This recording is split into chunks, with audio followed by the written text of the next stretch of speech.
천사를 보신 분 있습니까?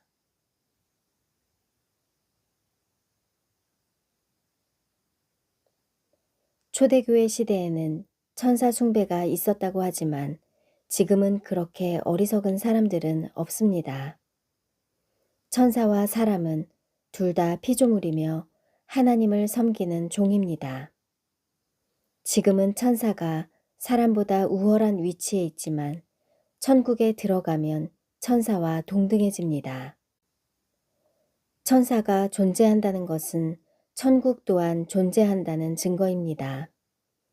천사는 하나님과 인간 사이의 중간 세계에서 임무를 수행합니다.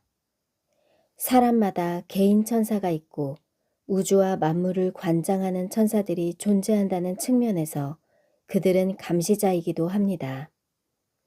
그들은 모든 사람들의 행위를 빠짐없이 기록하며 백보자 심판과 상급의 증거를 수집할 것입니다. 성경에 천사를 본 많은 사람들이 등장합니다. 신약에는 천사가 약 168번, 구약에는 104번 기록되었고 천사를 만난 사람들은 대략 25명 정도가 있습니다. 하나님의 특별한 지시가 있을 때만 천사들이 사람에게 옵니다. 천사를 만난 사람들은 만나는 방법에도 여러 가지 차이를 보이고 있습니다. 천사가 전하는 말만 듣거나 환상을 보거나 꿈에서 천사를 만나기도 하지만 가장 높은 수준은 천사와 대면하여 대화를 하는 케이스입니다. 천사의 모습은 내 생물을 제외하고는 사람의 형상과 같습니다. 사람이나 천사나 하나님의 형상으로 지음을 받았기 때문입니다. 천사 중에는 날개가 있는 천사도 있지만 대부분 날개가 없고 아브라함에게는 남자의 모습으로 나타났습니다. 1.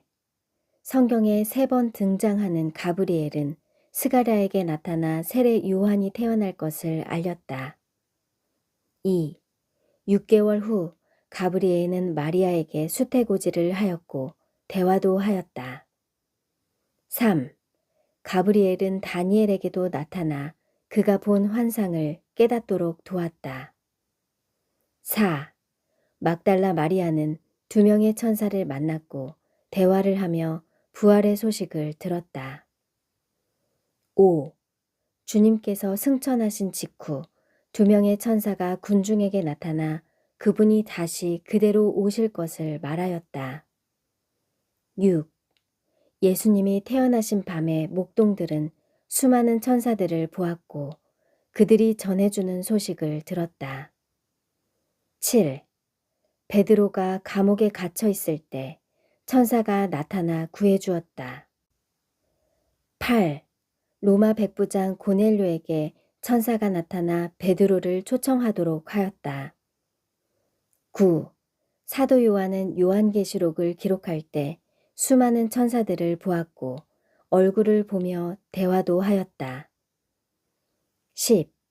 예수님이 40일간 금식기도 하실 때와 겟세마네 동산에서 기도하실 때 천사들이 나타나 수종들었다. 11. 구약에서는 아브라함에게 사람의 모습으로 나타났고 식사도 하였는데 천사가 유일하게 식사를 하는 장면이다. 12. 2 천사가 소돔의 롯에게 나타났다. 13. 다윗이 인구조사 후 전염병으로 백성을 치는 천사를 보았다. 14. 엘리야가 이세벨을 피해 로뎀나무 아래에 있을 때 천사가 그에게 구운 떡과 물 1병을 주었다. 이 밖에도 야곱, 하갈, 모세, 발람, 스가랴, 여호수아, 이사야, 에스겔, 기드온, 삼손의 부모도 천사를 만났다. 천사들은 범죄에 대한 징벌을 수행하기도 하지만 대부분 좋은 소식을 전달하였습니다.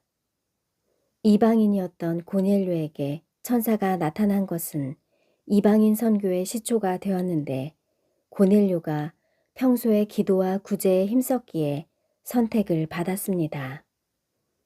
그러나 7년 환난에서 34명의 천사들은 대부분 하나님의 재앙을 수행합니다. 천사를 보신 분 있나요? 그런데 우리도 천사를 만날 것이 예정되어 있습니다. 주님의 날에 주님께서 천사들을 휴거자들에게 개별적으로 보내실 것입니다. 엄청난 숫자의 천사가 동원될 것 같네요. 천사들이 탄생의 기쁜 소식을 택한 사람들에게 알렸던 것처럼 주님이 다시 오실 그날에도 천사들이 기쁜 소식을 알릴 것입니다. 그가 큰 나팔 소리와 함께 천사들을 보내리니 그들이 그의 택하신 자들을 하늘 이 끝에서 하늘 저 끝까지 사방에서 모으리라. 그날에는 천사의 방문 자체가 기쁜 소식입니다. 그들의 방문 목적이 택한 자들을 모아 영광의 주님께 안내할 것이기 때문입니다. 천사를 보는 것보다 사랑하는 주님을 보는 것이 1000배나 더 기쁠 것입니다. 그들은 아마도 공중으로 올라가기 전에 먼저 신령한 몸으로 변화를 받을 것입니다. 택한 자들은 누구인가요? 혼인잔치에 청함을 받은 자는 많되 택함을 입은 자는 적으니라. 혼인잔치에 청함을 받은 모든 신자들이 택함을 받는 것은 아니라고 합니다. 깨어 준비한 자들과 잠이 든 자를 구분하실 것이기 때문입니다. 초청은 시작이고 준비는 과정인데 택함은 준비한 결과입니다. 그들이 택함을 받지 못한 이유는 예복을 준비하지 않았기 때문입니다. 혼인잔치에 최종 참석하는 것은 초청에서 끝나지 않는다는 것을 암시합니다. 초청을 받은 사람들은 최소한 왕의 혼인식에 걸맞은 예복은 차려입고 가야 합니다. 더구나 그들이 단지 하객이 아니라 왕의 신부라면 더욱 그렇습니다. 충격적인 것은 초청받은 사람들이 잔치에 가기 싫어한다는 사실입니다. 초청을 거부한 것은 왕에게 충성해야 할 자들이 역으로 반역행위에 속한 것과 같습니다. 왕이 사환들에게 말하되 그 손발을 묶어 바깥 어두운 데에 내던지라. 거기서 슬피 울며 이를 갈게 되리라 하셨습니다. 사환들은 천사들입니다. 택함을 받은 자들을 안내하는 것도 천사들이 하고 불순종한 자들을 심판하는 임무도 천사들이 하게 됩니다. 천사들은 추수꾼이기 때문입니다. 어느 날 갑자기 방주의 문이 닫히겠지만 아직까지는 초청의 시간이 계속되고 있습니다. 회개의 날 동안에는 그들이 듣든지 아니 듣든지 초청의 메시지는 선포되어야 하고 우리는 더 준비될 것입니다. 마라나타.